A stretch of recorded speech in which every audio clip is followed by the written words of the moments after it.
मेरा जो अनुभव रहा है भाजपा के बारे में, तो यहाँ पे भाजपा वैसे पार्टी करके मजबूत नहीं है, क्योंकि जिस तरह की वो राजनीति अपर कास्ट की करना चाहते हैं, बिजनेसमैन की करना चाहते हैं, उनका जो हिंदुत्व का एजेंडा लेके बहुत सीमित राजनीति करते हैं, इसलिए वो स्टैंड अलोन कभी भी जीत के आ नहीं सकते हैं।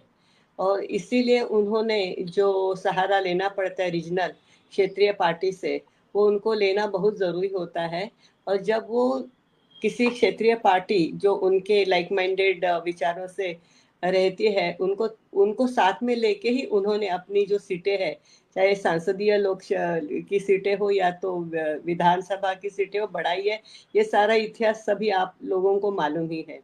यहाँ पे जब महाराष्ट्र में इन्होंने 2.5 साल पहले सरकार गिराई थी, तो हम मेरे पहले वक्ताओं ने बहुत अच्छी तरह से कहा है, उसके ऊपर मैं ज़्यादा टिप्पणी नहीं करना चाहती, लेकिन समराइज़ तो ज़रूर करूँगी कि जब तक ये पार्टी को तोड़ते नहीं हैं और ये जो अभी भी सरकार बनी है, एक अनकॉन्स्टिट्यूशनल है।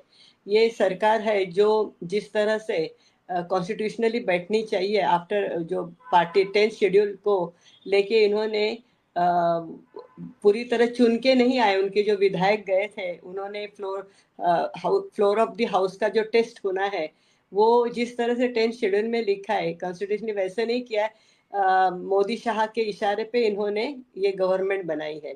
तो अब उनको ये डर लग रहा है कि और लोकसभा में जिस तरह से चुनाव के नतीजे आए, तो उनको ये पता चला कि रिजल्ट जो एक थोड़ी सी रिहर्सल होनी है अभी विधानसभा में, उनके रिहर्सल का उन्हें थोड़ा सा पता चल गया है। अब रही बात है कि श्याम मानव जी ने 2 दिन पहले जो ये किया था, उनका जो इंटरव्यू मैंने पढ़ा इनके न्यूज़पेपर में, जब मैंने सारी बातें पढ़ी, और खास करके माजी जो होम मिनिस्टर है अनिल देशमुख जी, इनके बारे में जब मैंने मीडिया में सुना तो बहुत ही शॉकिंग था। और उनका ये कहना था कि देवेंद्र फडणवीस जी जब भी के वो सीएम थे, तो उन्होंने उनको फोर्स किया था कि 4 तरह के एफिडेविट्स है, उसके ऊपर आप साइन करो, तो आपके ऊपर कोई एक्शन नहीं होगी। अगर इस तरह से वो साइन करते थे, तो एक तो गलत था, लेकिन उन्होंने जेल जाना ज़्यादा पसंद किया और सच्चाई को साथ देना ज़्यादा पसंद किया। और इसलिए अभी जो वो बोल रहे हैं, इसका इन्होंने बहुत अपोज नहीं किया। इन्होंने अभी भी बीजेपी ने चुप्पी साधी है।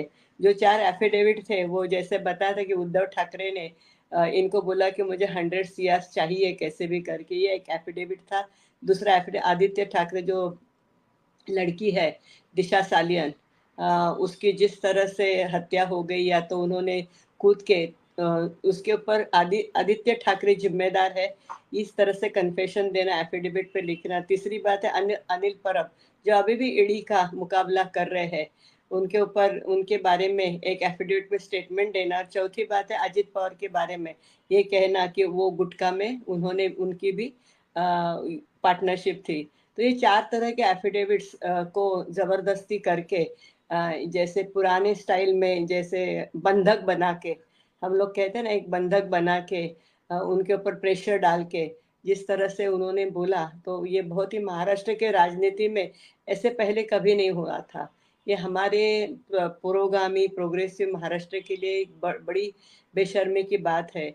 लेकिन इससे ये पता चलता है कि बीजेपी जो हमेशा सरकार बनाती है, वो क्षेत्रीय पार्टी जो होती है उनको तोड़ के बनाती है। या तो ईडी, सीबीआई, इनकम टैक्स, ये जो सरकारी मशीनरीज है, उनको धमका के करती है। और अभी बीच में भी उन्होंने जब अमित शाह जी आए थे, तो उन्होंने बड़ा धमाका कर दिया कि नेशनली करप्ट पार्टी को एनसीपी में बना के लास्ट टाइम उन्हीं लोगों को वापस पार्टी में शामिल करके, जो जिन्होंने क्या उसमें लोगों ने इलेक्शन के जरिए उनको ये अपना इफेक्ट बता दिया।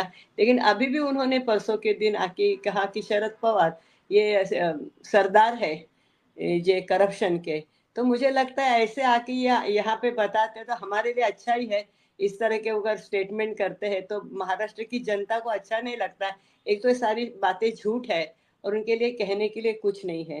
तो ये दिशा सालियन के केस में जो मैं नज़दीक से फॉलो करती थी, इसमें तो क्लोजर रिपोर्ट भी आ गई है। वो केस पूरी तरह से क्लोज हुआ है। और एज अ क्रिमिनल लॉयर, जैसे मैंने एज अ एक्स प्रोसिक्यूटर जब मैंने उसमें पढ़ा था, तब वो जब वो हादसा हुआ था आदित्य ठाकरे दूर दूर तक वहां प्रेजेंट नहीं थे, लेकिन नारायण राणे का लड़का और ये लोग है, कुछ लोगों को उकसा के उनको पैसे दे के जबरदस्ती का एफिडेविट लगाते हैं, आरटीआई डालते हैं और बदनाम करने की कोशिश करते हैं।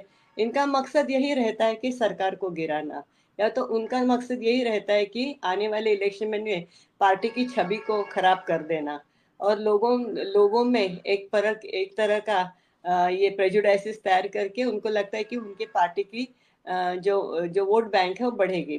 तो ये तिकड़म जो हो रही है, आपने आज बहुत अच्छा टॉपिक रखा है कि महाराष्ट्र में जो तिकड़म होती है उसको दिल्ली का सपोर्ट है। दिल्ली के सपोर्ट के बिना इस तरह से तिकड़म नहीं हो सकती है। और श्याम मानव के बारे में मैं कहूंगी, श्याम मानव एक बहुत ही सीनियर अंधश्रद्धा के खिलाफ लड़ने वाली एक व्यक्ति है, जो महाराष्ट्र में सभी लोग उनको बहुत ही अप्रिशिएट करते हैं। अब उनके लेवल पे अगर इन्होंने बोला है तो डेफिनेटली इसमें इसमें सरकार को, मौजूदा सरकार को सोचना चाहिए कि ये क्या हो रहा है। मतलब इस तरह से ब्लैकमेल करना, इस तरह से एक्सटॉर्शन करना, इस तरह से जबरदस्ती लिखी, ये हम लोग हिंदी फिल्म में देखते हैं, लेकिन महाराष्ट्र की राजनीति में एक्चुअल ये होते हुए हमने पहले बार ही देखा है। और इट्स वेरी अनफॉर्चुनेट, बहुत ही इसको कहते हैं दुर्दैवी चीज महाराष्ट्र में बीजेपी कर रही है। और ये कर रही है उस उनको जो ऊपर से मोदी शाह का सपोर्ट है, इसलिए कर रही है। हमें लगता है कि जिस तरह से वो कर रहे हैं, वो अपनी ही, जैसे बोलते हैं ना, they are digging their own grave. तो अपनी अपने पैर पे वो कुल्हाड़ी मार के ले रहे हैं। ऐसे उनको कहते रहना चाहिए, ताकि लोग जो है वो आने वाली इलेक्शन अपने आप हाथ में लेके उनको उनकी सही जगह दिखाएंगे।